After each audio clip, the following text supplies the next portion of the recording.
Hai, saya Alandita Yogi Suara. Senang sekali bisa berjumpa dengan Anda semuanya di dalam NIC Podcast. Podcast ini ada untuk membantu Anda bertumbuh di dalam kasih karunia dan juga kebenaran. Selamat mendengarkan. Hai semuanya, apa kabar? Senang sekali saya Kristi bisa menjumpai teman-teman dalam acara NIC Podcast. Dalam podcast ini kita akan sama-sama belajar dan mengulas lebih dalam lagi tentang kasih karunia dan kebenaran. Tentu saja saya tidak sendiri. Saat ini kita kedatangan hamba Tuhan yang sangat diurapi, anak kesayangan Bapak Pastor Alandita Yogi Suara. Yeay. Selamat datang Pastor. Thank you. Terima kasih ya untuk kedatangan Pastor, dan terima kasih banyak untuk Pastor udah inisiatif buat podcast ini. Thank gitu. you, Jadi kita Dok. punya ruang buat banyak bertanya-tanya. Oke. Nah sekarang ini kan NIC kan Pastor ya. NIC itu kepanjangan dari New Identity Church. Yeah. Boleh nggak Pastor jelasin kenapa sih namanya New Identity gitu? Boleh banget gitu. Jadi NIC ini adalah sebuah gereja lokal ya yang ada di Bali. Yeah. Jadi saya dapat nama NIC itu ketika saya masih pelayanan di Manado. Waktu itu ada di warung kopi.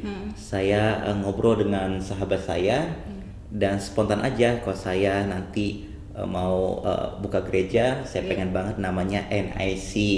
Mengapa sih NIC gitu kan, New Identity Church gitu kan? Karena saya rindu banget supaya setiap orang percaya itu bisa mengenal identitas mereka di dalam Kristus. Siapa mereka di dalam Kristus, apa yang mereka punya di dalam Kristus, dan apa yang dapat mereka kerjakan di dalam Kristus. And that's why nama gereja kita NIC, New Identity Church gitu. Jadi kita pengen membantu setiap orang percaya untuk mengenal identitas mereka yang baru di dalam Kristus. Nah jadi ketika kita sudah di dalam Kristus, artinya menerima Tuhan Yesus sebagai juru selamat dan Tuhan, itu kita punya identitas yang baru. Yes, gitu ya, kita Pastor? punya identitas yang baru gitu. Nah, saya kaitkan firman Tuhan Dr. Kristi di 2 Korintus 5 ayat 17. Ini ayat yang sudah cukup terkenal ya. Dikatakan gini, jadi siapa yang ada di dalam Kristus, ia adalah ciptaan yang baru. Yang lama sudah berlalu, sesungguhnya yang baru sudah datang. Nah dulu saya nggak ngerti apa sih maksud ayat ini gitu kan. Karena saat waktu saya lahir baru, waktu saya terima Tuhan Yesus, tubuh saya nggak berubah. Terus cara berpikir saya juga nggak tiba-tiba berubah gitu. Terus saya bertanya-tanya apa sih yang baru gitu. Oh ternyata saya sadar bahwa manusia itu terdiri dari roh, jiwa, dan tubuh. Jadi saat kita lahir baru, waktu kita percaya kepada Kristus, maka Tuhan menempatkan di dalam diri kita manusia roh yang baru. Jadi yang baru adalah manusia roh kita, bukan jiwa kita, bukan tubuh kita. Jadi tubuh kita nggak berubah jadi orang Jepang, jadi orang Korea gitu. Jadi yang ganteng apa yang cantik gitu. Ya emang udah bagus sih. Udah ganteng, udah cantik. Iya, Iya, benar. Jadi Tuhan menempatkan di dalam diri kita manusia roh yang baru, manusia roh yang sempurna, manusia roh yang sudah dikuduskan. Maka dari itu kita bisa terhubung dengan Bapa di sorga. Wow, Gitu. dalam ya. Tuh, mundur lagi Pastor ya. Sekarang kita kan mau belajar tentang kasih karunia dan kebenaran ya Pastor ya. Oke. Boleh nggak sih Pastor jelaskan apa sih kasih karunia dan kebenaran? Wah, Dan apa ini itu menarik nih. kebenaran? Ya. Yes, ya. Akhir-akhir ini banyak orang takut untuk mendengar kata kasih karunia. Mengapa? Karena ya di luar sana ada orang-orang yang mungkin salah mengajarkan pengajaran tentang kasih karunia. Dan sebenarnya kalau kita berada di NIC kan visi kita kan membangun generasi yang dipenuhi kasih karunia dan kebenaran, berbuah dan berdampak bagi dunia. Wow. Nah, saya dapat visi ini ketika baca firman Tuhan dari Yohanes pasal yang pertama ayat 16 dan 17. Saya akan bacakan mungkin dari ayat 14 ya. Ayat 14, dalam 4 ayat 16 dan 17 dikatakan gini.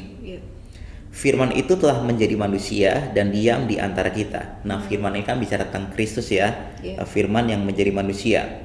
Dan kita telah melihat kemuliaannya, yaitu kemuliaan yang diberikan kepadanya sebagai anak tunggal Bapa, penuh kasih karunia dan kebenaran.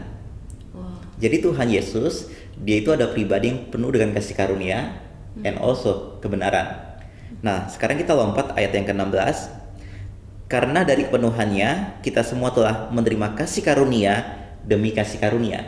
Jadi sebenarnya setiap orang percaya tidak akan pernah kekurangan kasih karunia. Kita akan melangkah dari kasih karunia kepada kasih karunia. Nah, terus ayat 17 dikatakan ini. Sebab hukum Taurat diberikan oleh Musa, tetapi kasih karunia dan kebenaran datang oleh Yesus Kristus. Hukum Taurat itu diberikan lewat seorang hamba, namanya ada Musa. Tetapi kasih karunia dan kebenaran datang oleh satu pribadi, namanya ada Yesus Kristus Tuhan. Jadi kita nggak bisa memisahkan antara kasih karunia dan juga kebenaran. Saat orang menerima kasih karunia, maka orang itu sudah dibenarkan dan dia suka untuk hidup di dalam kebenaran. Dia suka untuk bertindak yang benar. Gitu. Tapi nggak otomatis ya gitu Pastor. Maksudnya kasih karunia dan kebenaran itu adalah satu, yaitu pribadi Tuhan Pribadi Yesus Kristus. sendiri. Yes, benar. Jadi sebenarnya kalau kita bicara tentang kasih karunia dan kebenaran, itu bukan hanya bicara tentang sebuah pengajaran, sebuah doktrin, atau mungkin sebuah definisi. Kasih karunia dan kebenaran itu pribadi, namanya ada Yesus Kristus Tuhan. Gitu. Nah, jadi kalau Tuhan Yesus datang, dia bukan hanya hadir untuk memberikan kasih, tetapi dia juga hadir untuk membagikan yang namanya kebenaran. Makanya di Yohanes 17 ayat 17, kuduskanlah mereka dalam kebenaran, firman-Mu adalah kebenaran. Jadi kita harus punya namanya kasih karunia dan juga kebenaran. Kasih karunia itu membuat kita merdeka. Kita dilepaskan dari rasa takut, rasa bersalah. Nah, kebenaran itu akan membantu kita mengenal siapa kita di dalam Kristus, apa yang dapat kita kerjakan di dalam Kristus, dan apa yang kita punya di dalam Kristus. Gitu.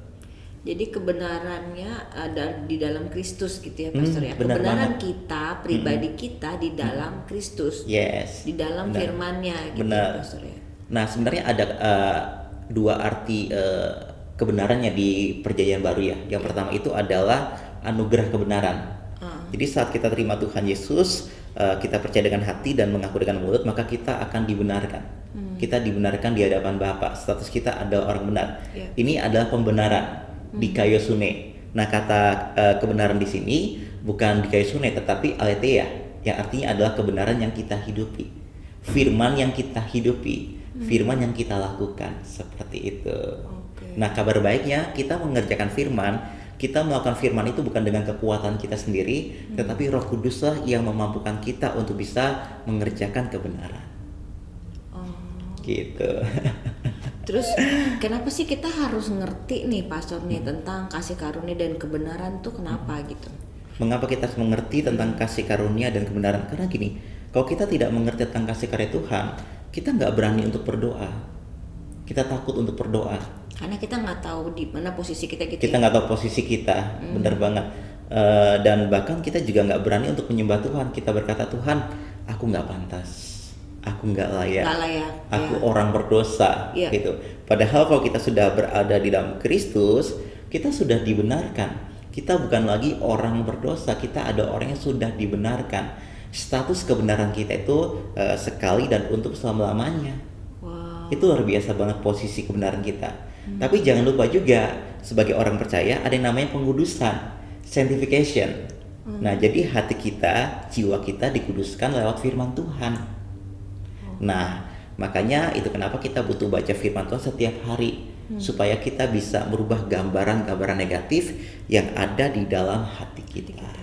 Seperti itu. Jadi ketika kita belum menerima Tuhan, belum lahir baru lah kayak gitu ya Pastor ya. Kita merasa terintimidasi oleh dosa. Ya benar. kan? Kita kalau kita melakukan dosa, kita terintimidasi nih benar, gitu. Benar. Terus jadi kayak itu kita nggak berani berdoa. Nggak berani berdoa, takut untuk berdoa. Takut untuk berdoa gitu. Itu penghalang. Jadi hubungan kita untuk kembali kepada Bapa gitu. Nggak bisa connect gitu ya Pastor ya.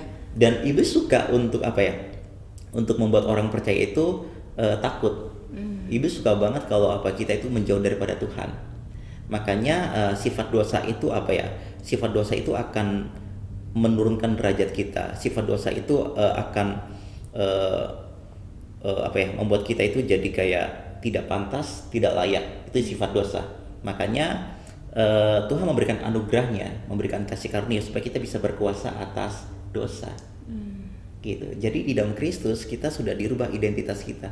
Kita bukan lagi orang berdosa, kita ada ciptaan yang baru. Kita adalah Kita ciptaan yang kasihi baru. Tuhan. Kita dikasihi Kita Tuhan. adalah orang benar di dalam Kristus. Makanya, tapi jangan salah sangka ya. Iya. Bukan berarti saat kita sudah menerima kasih karunia kita akan hidup seenaknya aja di dalam dosa. Itu salah banget. Itu salah banget. Artinya orang itu tidak mengerti tentang kasih karunia Nah Tuhan. itu tuh. Gitu. Jadi ketika kita menerima Kristus, kita sudah menjadi orang benar. Yes. Anak Kristus, Yes, gitu ya benar. Pastor ya. Bukan karena perbuatan kita. Bukan karena perbuatan Ya, kita. benar. Gitu. Jadi kasih karunia adalah bagian Tuhan, iman adalah bagian kita. Kasih karunia itu bicara tentang sesuatu yang Tuhan kerjakan bagi kita di Kalvari. Ya. Lewat salibnya, itu kasih karya Tuhan. Iman adalah respon positif terhadap kasih karya Tuhan. Iman adalah respon positif Terhadap kasih karya Tuhan. Seperti itu. Jadi kalau kita mengerti akan kebenaran ini, kita akan dimerdekakan loh. Kita tidak akan tinggal diam di dalam dosa gitu. Nah, sekalipun kita jatuh di dalam dosa, kita bisa bangkit lagi. Kita bisa menghampiri tata kasih karunia dengan penuh keberanian, bukan dengan ketakutan. Gitu. Iya, benar. Wah, itu dahsyat banget sih. Karena kan kalau kita melakukan salah biasanya kan terintimidasi, Ada tuduhan, ada benar. tuduhan, terus kita nggak berani berdoa, gini-gini. Walaupun jadi pastor, walaupun kita sudah dibenarkan, tapi kan tetap kita manusia bisa berbuat salah. Pasti, kan? saya pribadi juga sama. Pasti pernah melakukan kesalahan, Iya. pasti pernah gagal. Iya. Tetapi kan kabar baiknya Tuhan kita ada Tuhan yang setia dan adil. Saat hati nurani menuduh kita tinggal datang ke tata kasih karunia dan berkata, Bapak, apa yang aku lakukan salah nih. Wow. Nggak tepat nih aku iri sama orang, aku nggak tepat nih aku jelas sama orang gitu kan. Maafkan aku ya Tuhan ya. Nah, saat kita minta ampun, sebenarnya kita sedang membereskan hati nurani kita supaya hati nurani kita tidak menuduh kita lagi. Dan kita tidak memberikan tempat pijakan untuk iblis bisa mendakwa kita. Yang mendakwa kita itu bukan Roh Kudus tapi iblis. Iya. Roh Kudus adalah roh kebenaran. Roh kebenaran. Dia akan mengingatkan kita akan posisi kebenaran kita di dalam Kristus. Seperti itu. Oke. Terus pastor kan tadi ngomong tentang Roh Kudus nih. Roh Kudus, boleh nggak pastor jelasin tentang Roh Kudus sendiri itu Wow, keren sebenarnya ya. apa sih gitu? Siapa sih Roh Kudus gitu? Siapa sih Roh Kudus ini dahsyat banget ya. Nah, sebagai orang percaya kan kita percaya kepada Bapa, Iya. Tuhan Yesus dan juga Roh Kudus. Kita percaya kepada Tritunggal. Jadi kita percaya kepada Allah yang Esa. Iya. Terdiri dari Bapa, Putra dan Roh Kudus. Yang Esa. Yang Esa Yes. di dalam keesaan. Ya. Jadi Bapa itu bukan Tuhan Yesus. Tuhan Yesus bukan Roh Kudus dan Roh Kudus juga bukan Bapa. Roh Kudus adalah pribadi Allah. Jadi kalau kita menyembah Bapa, kalau kita menyembah Tuhan Yesus, sudah seharusnya kita juga menyembah Roh Kudus. Kita menghargai pribadi Roh Kudus karena Dia adalah Allah. Dia ada bersama dengan kita saat ini. Dia mendampingi kita saat ini.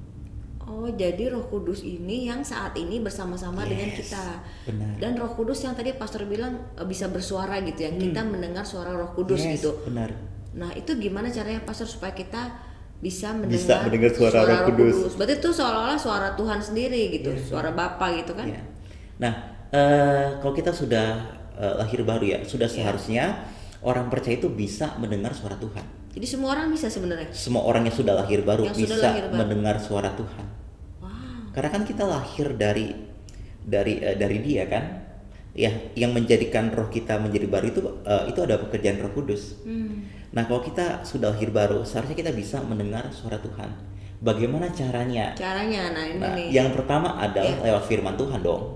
lewat firman. Jadi waktu kita sedang stres, sedang depresi, atau mungkin sedang takut, terus kemudian muncul firman Tuhan, itu Roh Kudus sedang bicara sama kita. Bukankah pengarang dari Alkitab ada Roh Kudus? Pengarang dari Alkitab adalah Roh Roh Kudus. Kan dikarangkan oleh banyak orang nih. Benar, gitu. yang menulis adalah manusia. Manusia. Benar, tetapi yang memberikan inspirasi, yang memberikan pewahyuan adalah pribadi Roh Kudus. Oh, jadi satu sebenarnya, tapi ditulis oleh banyak orang Banyak dari orang. masa ke masa, Dari sekian masa ke ribu masa. tahun gitu. Yes, ya kurang lebih sekitar 1600 tahun lah, ya kan. Tetapi yang menjadi pengarang Alkitab itu adalah Roh Kudus. Dia ada sumber dari pewahyuan. Dia ada sumber dari kebenaran. Makanya di dalam Yohanes 16 dikatakan dia adalah Roh kebenaran. Dan dia akan memimpin kita ke dalam suruh kebenaran. Jadi Roh Kudus akan bicara kepada kita lewat firman-Nya. Lewat firman. Terus yang kedua ada suara hati nurani. Suara Terus yang hati ketiga ada yang namanya kesaksian batin. Apa sih kesaksian batin? Itu seperti kayak konfirmasi. Kayak ada keteguhan di dalam hati kita. Makanya di Roma pasal yang ke-8 dikatakan Roh itu bersaksi bersama dengan roh kita bahwa kita adalah anak-anak Allah. Dia memberikan keyakinan. Contoh gini, waktu kita sedang bawa mobil nih, terus tiba-tiba kita kayak nggak damai untuk lewat di satu jalan ini, ya kan? Terus kemudian oke deh, kita ikuti pimpinan yang ada di dalam hati kita. Dan sebenarnya itu Roh Kudus sedang memimpin kita. Sebagai contoh, kita mau deal bisnis, ya kan? Baru ketemu sama orang, ya mungkin secara penampilan bagus, komunikasinya bagus, tapi kok di dalam hati kayak nggak damai gitu, kayak nggak klik gitu. Nah, coba ikuti pimpinan itu, ambil waktu sebentar, dengarkan pimpinan Roh Kudus, dan saya percaya Dia akan memimpin kita di jalan yang benar. Itu luar biasa banget. Makanya sudah seharusnya setiap orang percaya bisa mendengar suara Tuhan, dan sudah seharusnya setiap orang percaya itu bisa dipimpin oleh Roh Kudus. Makanya di Roma 8 ayat 14 dikatakan semua orang yang dipimpin oleh Roh Allah adalah anak-anak Allah. Nah, kalau kita adalah anak Allah, sudah seharusnya kita dipimpin oleh Roh Allah, dan Dia tidak akan pernah menyesatkan kita. Dia akan menolong kita. Dia adalah pribadi yang suka untuk menolong kita. Nah, Tuhan Yesus adalah karunia atau mungkin hadiah terbesar dari Bapa di surga. Roh Kudus adalah karunia terbesar dari Bapa dan juga Tuhan Yesus. Jadi Bapa dan Tuhan Yesus sepakat untuk mengutus rohnya bagi gerejanya. Nah, kalau kita melihat di Alkitab, saat gereja terbuka dengan pekerjaan Roh Kudus, gereja semakin luar biasa pengaruhnya. Mereka bisa menyembuhkan orang sakit, bahkan ada orang mati dibangkitkan. Mengapa? Karena gereja membuka dirinya untuk pekerjaan Roh Kudus. Dan karunia Roh Kudus masih bekerja sampai saat sekarang ini. Amin. Jadi yang pertama, supaya kita bisa mendengar suara Tuhan, kita harus lahir baru. Lahir baru ya Pastor. Yang kedua, firman. Kita harus baca firman. Baca firman itu baca Alkitab kan? Yes, benar. Nah, itu tuh gimana sih cara bacanya tuh Pastor nih? Kalau kan tebel banget tuh, banyak banget gitu. Sekarang udah enak ya, udah banyak Alkitab penuntun juga. Terus kemudian udah ada aplikasi-aplikasi yang bisa membantu kita untuk bisa membaca Alkitab secara sistematis ya. Tapi saran saya buat orang-orang yang baru lahir baru ya, baru terima Tuhan, baca dulu Perjanjian Baru. Oh, jadi dari Perjanjian Baru nih mulai ya? Buat orang-orang yang baru terima Tuhan ya. Yang baru terima Tuhan. Nah, buat kita sih, kalau saya pribadi sih, saya kan ada tuntunan ya, baca Alkitab yang tahunan itu ya. Saya ikuti itu.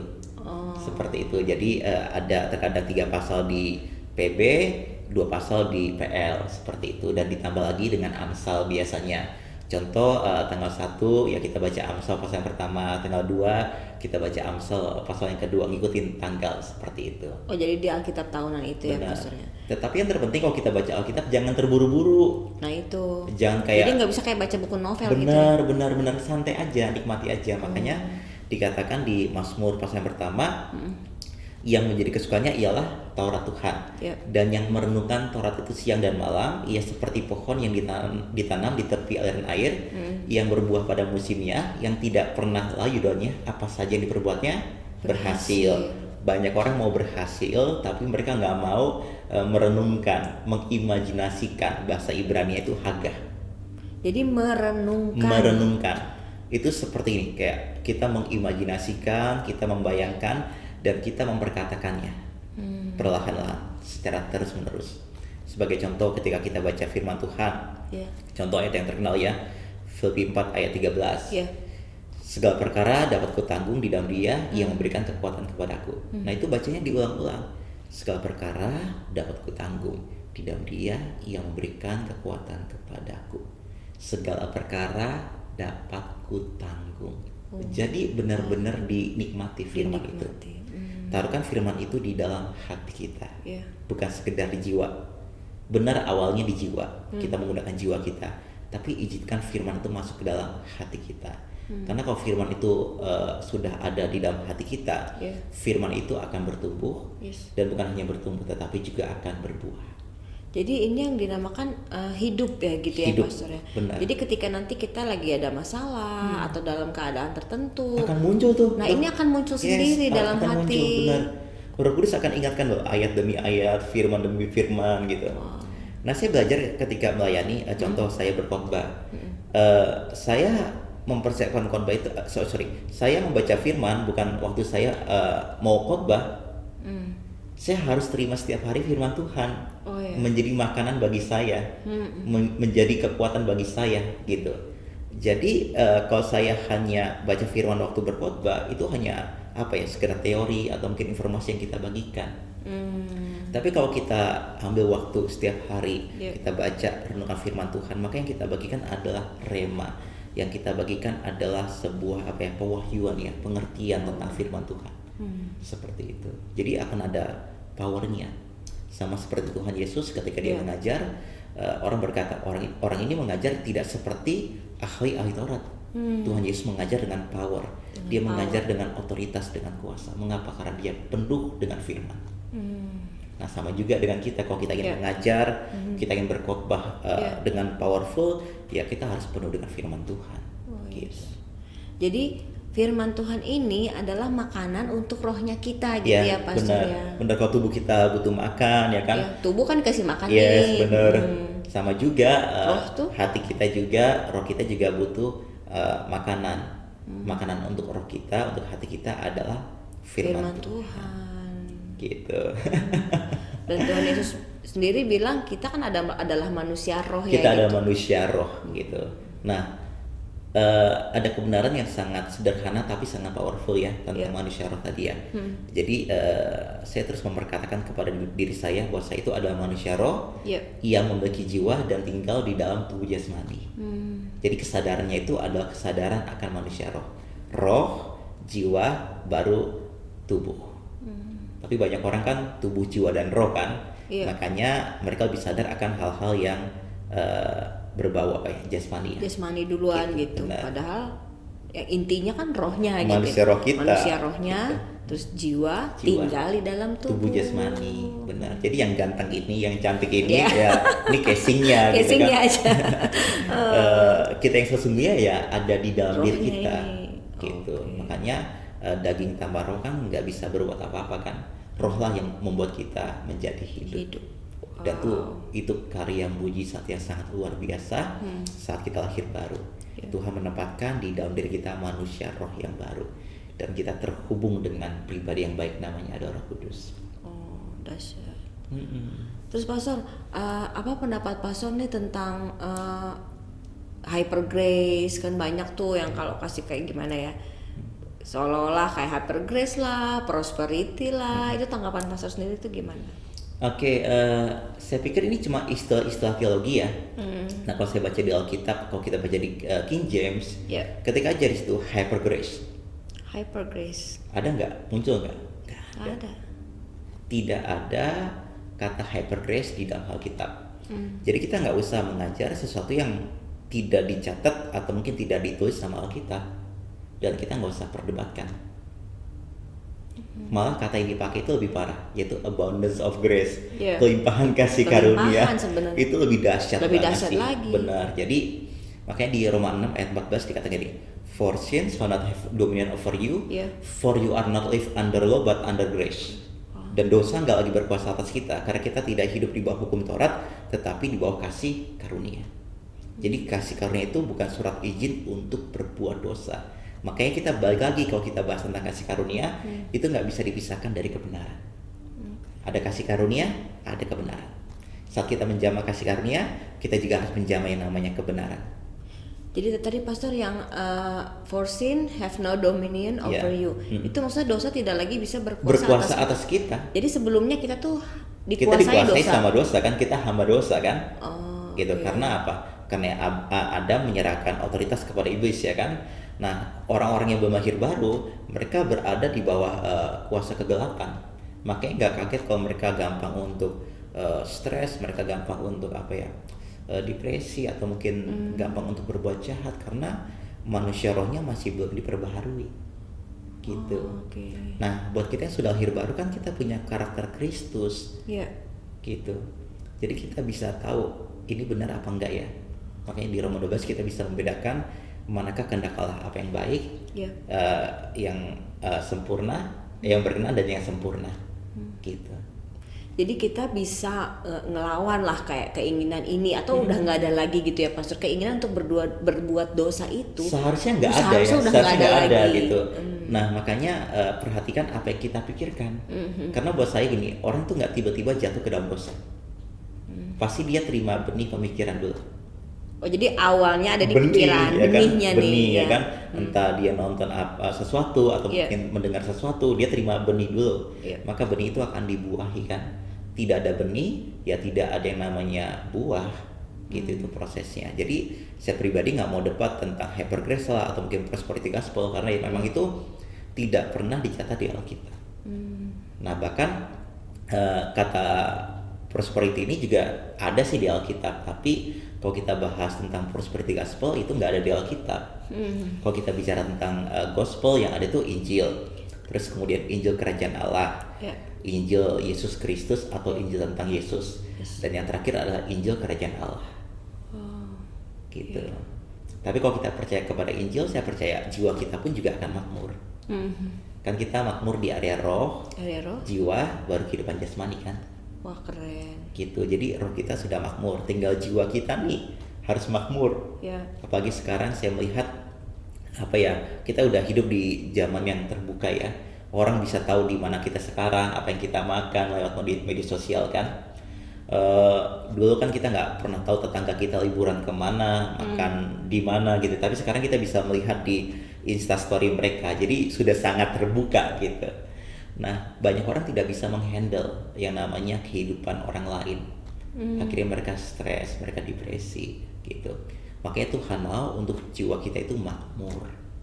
Nah, aduh ini sebenarnya keren banget ya Pastor. Kayaknya kita harus bisa lama banget nih kalau membahas ini. Dikit aja nih Pastor, jiwa yang makmur tuh gimana sih? Maksudnya kalau roh yang makmur oke lah dengan firman gitu ya Pastor ya. Iya. Kalau jiwa yang makmur tuh gimana Pastor? Buat saya simple, jiwa yang makmur itu ada jiwa yang berpengharapan, tidak khawatir, tidak khawatir, stres, tidak stres. Jadi nggak insecure gitu. nggak insecure juga. Jadi kita mengenal siapa kita di dalam Kita Kristus. tahu siapa kita dalam Kristus, tahu identitas kita. Tahu identitas kita. Nah, kalau kita sedang insecure, itu sebuah tanda sih alarm bahwa jiwa kita sedang tidak makmur gitu kan. Jadi itu kalau kita sedang kayak insecure atau mungkin takut, khawatir atau mungkin lagi pas depresi, itu sebuah alarm bahwa aku sedang mikirin hal-hal yang nggak benar nih. Mungkin aku sedang mikirin apa kata orang, Yeah. apa kata dunia, apa kata rekening bank mungkin ya Benar. kan. Ya. Ya kan, jadi sehingga kita dibuat menjadi takut seperti itu. Oh, oke. Jadi kita berada di posisi yang salah gitu. Posisi yang salah. Makanya kita taruhkan iman kita kepada apa yang firman Tuhan katakan. Jadi Cuma fokusnya ke firman, firman. fokusnya ke firman. Cuma firman yang bisa membuat jiwa kita makmur. Dahsyat Keren, ya. dahsyat.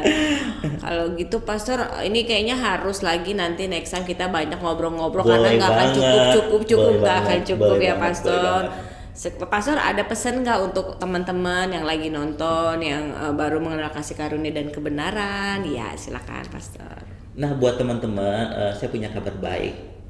Ada pribadi yang sangat mengasihi kita. Namanya adalah Yesus Kristus Tuhan. Dia rela berkorban bagi kita. Dia memberikan tubuh dan darahnya bagi kita. Tujuannya apa? Supaya kita punya akses, supaya kita bisa terhubung kembali dengan Bapa di surga. Amin. Dia adalah Tuhan yang penuh dengan kasih dan dia mau menolong kita. Yes. Kalau engkau sekarang sedang depresi, sedang khawatir, sedang stres, saya mau sampaikan kabar baik. Tuhan Yesus mau untuk menolong teman-teman. Bagaimana caranya? Simple, buka hatimu buat Tuhan Yesus. Jadikan dia sebagai Tuhan dan Juru Selamat di dalam kehidupanmu. Jadikan dia sebagai Raja atas kehidupanmu. Kalau engkau mau untuk terima Tuhan Yesus, ini waktunya. Ikuti doa saya. Bapa, terima kasih buat Kristus. Saat ini, aku buka hatiku. Aku percaya bahwa Yesus adalah Tuhan dan Juru Selamat pribadiku. Saat ini, aku menjadikan Yesus sebagai Tuhan dan Raja atas kehidupanku.